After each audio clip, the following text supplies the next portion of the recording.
Thank you very much, and thanks to the committee for the opportunity to present today.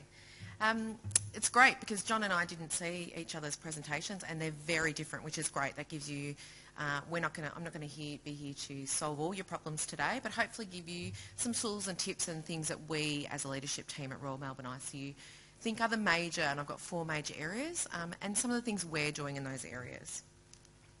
So I think the biggest thing for me is I ask myself all the time, I'm a very good insomniac, is what are my priorities and what keeps me awake at night? So prior to moving to our new facility 2 years ago, I used to lie and write notes at night about things that I was worried about for our new unit and where were the safety concerns. So that's something to think about. What are your concerns and what are your worries, and that to work on those things as a team.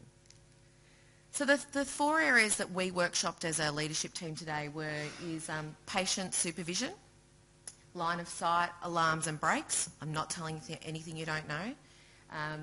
Level of trained staff, workforce, we could talk all day about that, but the junior level of workforce of staff in our unit and how we work together and train those staff. Risk escalation, how do we empower our staff to speak up and bring the concerns to us? How do we get them to speak up for safety and escalate up the chain so that we can actually deal with the actual safety priorities? And as John mentioned, staff wellbeing, compassion fatigue and occ health violence. Again, every service is different, but that has been a major concern for us over the last few years. So this is our old unit. A lot of new units around the state over the last few years, but maybe this is what your unit still looks like. We loved it. We thought it was great. There was great line of sight. Pull the curtain back. There was no dignity. There was no confidentiality. There was no the noise level. We actually did a decibel studies, and the noise level was through the roof 24/7. But we thought it was pretty safe because we could see. We could get that line of sight, and that's kind of what our old unit looked like. Again, push back. I could see 6 or 7 patients in a row. That was the day we moved out. But you can see there's 6 beds, and, you know, people would go on breaks and you'd stand like a ninja, and patient would move and you would jump out and you'd be able to see it because there was all this room. You nearly could touch 2 patients in between. So at that time, we thought that was quite safe, and those issues with line of sight and breaks and things, that we think there was reduced risk.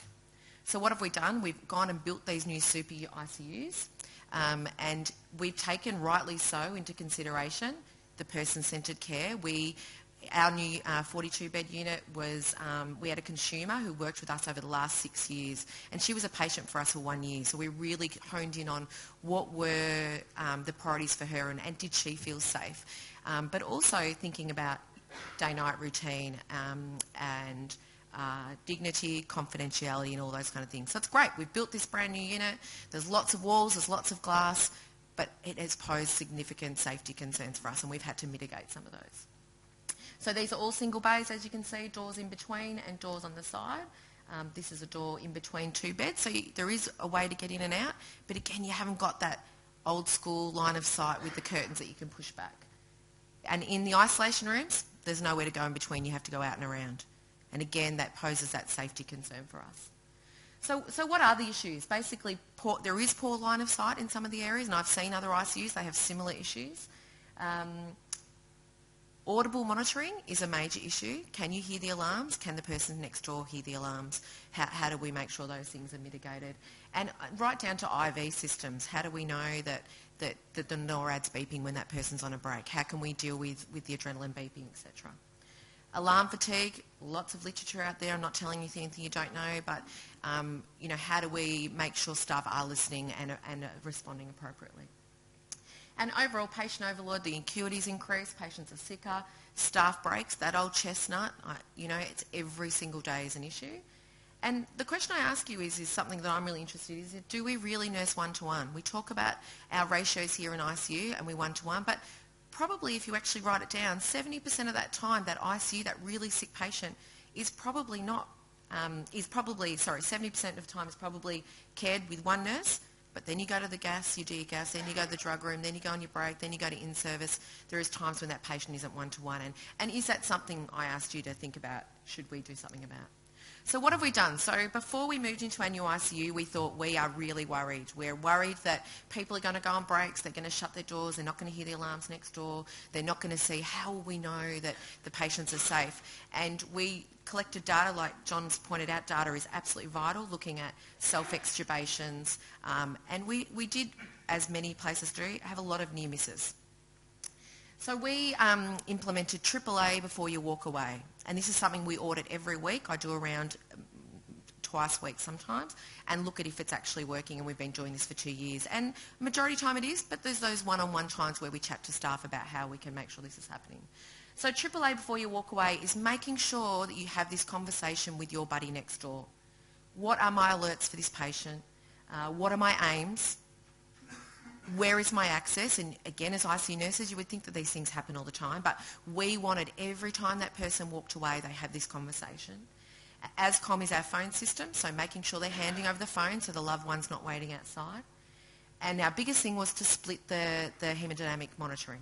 Okay, so you can see down in this bottom picture is the patient in the room that you're caring for is on the big screen, and we split the screen so that you could hear the alarms, you could see what's going on. All right, and also to escalate at any time if the break was not safe. Is it perfect? No, but we're trying to mitigate those risks.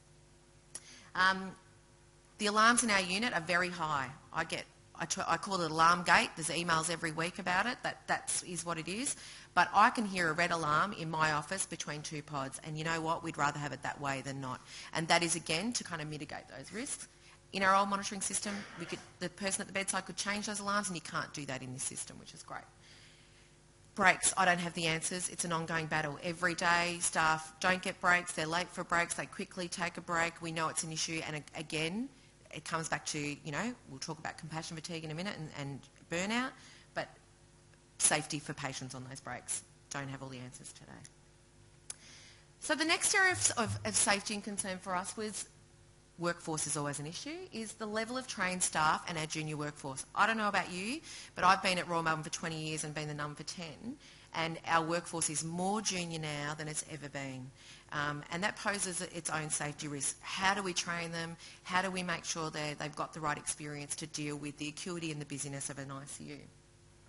Again, I don't have all the answers. But the issues basically are the junior workforce, the number of intensive care staff around the state. I don't know about you, but they've definitely decreased. How do we maintain those skills and that professional development? How do we make sure we're every day really making sure the staff have got the right tools and the training? Really maintaining that multidisciplinary education program. It's not just about nurses, not just about doctors. That teamwork and providing that training. And our biggest thing that we recognised over the last few years is we would have crit care trained staff come to us from another organisation, and we would go, oh, welcome, you're great, come along. We'd give them 2 days supernumerary, and then we would let them fly. We have 350 nurses. They got lost very quickly, and all of a sudden we realised within 6 to 12 months they were resigning and going somewhere else because they felt unsupported. So we re-looked at that, and we've implemented something there as well. So what have we done at Royal Melbourne? So everyone at Royal Melbourne has to be critical care trained or in a course, non-negotiable. And I know that doesn't suit everyone in smaller units. Obviously, we've got a lot of staff with experience, but not trained. And it's something we've really had to battle with, but we've really pushed on. And we offer a number of courses, obviously post-grad affiliated with ACU, intro, bridging. So if you've done a grad cert at another ICU, you can come along and do a bridging program. Refresher, been out of ICU for a while, bit worried, want to up your skills. And we've also implemented a transition program, which we worked with Peter Mac when they transitioned across to us. On average, we used to have about 30 students. This year, 50 plus. We've had to. That's how the EFT gets pushed up. But that absolutely poses significant safety risks with training. We've had no increase in our education EFT, but what we've done is we've implemented clinical support nurses on the floor just to help with the day-to-day of those support of those staff. And we've implemented a whole unit multidisciplinary education program. So CALS, ECMO, all of our ALS is all multidisciplinary so that we can absolutely make sure when the need is, we've got that teamwork going on.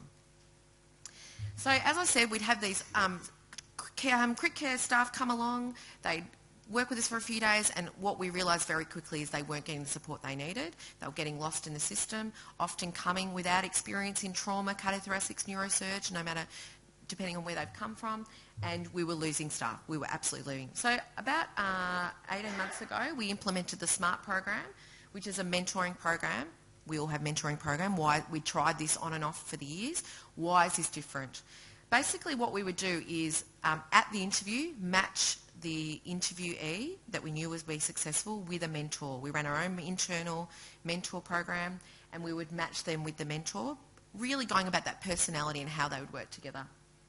The mentor and the mentee would work together on their 2 supernumerary days, and they would work together every week, at least one shift, side by side for 6 months. We would roster that. A lot of work, but absolutely they knew that, okay, I'm feeling a little bit lost. They're going to have their mentor every week next to them. 3 monthly meetings with myself and the educator and the mentor and mentee. What's going on? What are your issues? How can we help you? And again, a lot of work putting in there, but it definitely has made a difference. There's no doubt about it. Developing individual learning plans and offering them to do any of the grad cert lectures that they needed. If they hadn't done trauma, come to the trauma. And again, they were things that we'd done before, but we really hadn't put it in a solid plan. We set really tight timelines for them. Come along and we'd say, you have to do your ALS. 12 months ago by, they hadn't done their ALS. So we set a timeline of 12 weeks, and all of those KPIs need to be done in 12 weeks. And as I said, roster patterns and allocations. So since we started this 18 months ago, we've had about 20 staff through, and the feedback has been phenomenal. A lot of work, but it is absolutely, they've integrated really well. They're looking after really high acuity patients, and we've bridged those gaps rather than me saying, does Lewis still work here anymore? Like, I haven't seen him, you know, that kind of thing. So it's made a significant difference. So the next area for safety concerns is risk escalation and empowering. How do we empower our staff to speak up with their concerns? That they're worried about how that doctor's, you know, is that doctor giving the right antibiotic? Should it be that one? How do I speak up? How do I ask those questions? So Melbourne Health has implemented the We Care Safety First code, which is a way of staff, and it is compulsory for every staff to do this as a KPI. It's a way we speak up and ask questions. So for example, John comes along and he writes a cephalosporin for a patient who's allergic to penicillin. Students wouldn't say anything before. It wasn't really in their role. And now we have a code that we've asked everyone to sign off on to speak up. Now, it's not happening every day, we get that, but it's something we're pushing as a culture to say, ask John, ask him within the code using that language to say, John, do you think this patient's got an allergy? Do you think that's the right antibiotic? And again, going through the process, which I'll show you a little bit more. So again, sorry, why is an issue? Staff are not empowered, that culture and leadership.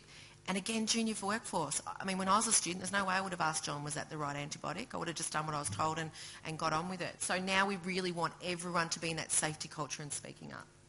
So this is the safety code, checking in, so checking with John. And sorry, John, for using you as an example. Giving John some options. John, do you think we should go and ask another consultant for opinion, or should we just get as a team and work out whether it's the right antibiotic? If John says, no, Michelle, we're giving that, I don't care what the allergy says, then there's an option, and all staff, again, have been gone through this code to say, look, John, I don't feel comfortable. I would like us to really discuss this with someone else and elevate that. When I first heard this, I thought, whatever, this isn't going to work. But actually, the change in culture over the last 2 years of implementation has really made a big difference.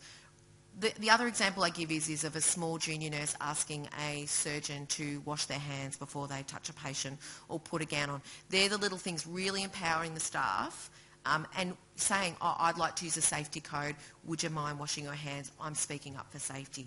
On the last session, sorry, I haven't got my lanyard on. There's a lanyard. It gives you little tools and little words to use, and it has significantly made a difference. And obviously leadership. I think, you know, safety, leadership, rounding, and John spoke a bit more about that as well, is really leading the way. And I do rounds every day with the director. We're looking at those kind of things, making sure people are empowered, asking them what the issues are and things like that as well. The big one, and as John said, there'll be more this afternoon, staff wellbeing, compassion fatigue, occ health violence. It has become... Burnout and compassion fatigue in general is not a new thing. That's something that's been in intensive care for a long time. But I think in my time and what we've seen in our unit is occ health violence in the workplace has become a significant issue over the last particularly year to 2 years. So what are the issues? The violence is emotional and physical. It's not just, you know, there is obviously that major emotional component. there's been increased threats to staff, and we document all of that and we monitor that and we send the reports up to executive. Staff compassion fatigue has been a really big focus, and I've spoke about this at Safer Victoria before, and we've done a really big work through on this and some programs which I'll talk about. Staff burnout, again, not telling you anything you don't know. And really the increased presentations of drug-affected patients and visitors, major issue for us every single day. So again, what are we doing? So we have a daily opt-out option and a zero policy. So every morning at 7 o'clock, when we do the round, we look at the bedside nurse and at that patient. If that patient's been identified as someone who is violent emotionally or physically, then we give an opt-out at 6 hours so that the staff member doesn't have to be there, or an opt-out that they just can't do this today. And again, that's a real culture change, because I think, if I think about years ago, well, that's your patient, that's your location, and you just got on with it. And we didn't really speak up. It's really now about checking in, are you okay, do you need to opt out, and really empowering the staff to say, I just can't do this today. And that is absolutely okay. So we implemented a compassion fatigue workshop, a one-day workshop for our staff about a year ago. That has absolutely changed the face of our unit. I had staff coming wanting to resign. I can't do this anymore, there's too much mortality, I'm constantly thinking about my patients. And we designed this workshop, and I said to them, just go to the workshop, check it out, see what you think. And they absolutely changed the face to talk about what compassion fatigue is like, to talk about their own wellbeing, shift work. We have a dietitian come in, we come in with tools that they use at Ambulance Victoria, and it absolutely has changed the face, and we've now moved that into our clinical assistants, and next month our ward clerks will be doing a compassion fatigue workshop, and it's really significantly changed the face of ICU and what we've really been doing. Twice daily multidisciplinary rounds with mechanical and chemical restraint, plan code greys, again not anything new, and we are working very closely with Victoria Police about those patients we're having problems with. And in the next few months, we're going to be launching our new program for staff wellbeing, Check Me, Check You. So really checking in with our staff every day and asking staff to check in with each other, and there'll be formatting on how they're going to do that. I'm happy to report back. So really, I don't have all the answers. Hopefully some tools there that you can take away to your unit, but I empower you to come to sit down with your staff and talk about what is our issues and what keeps us awake at night. What are the safety concerns? Thank you.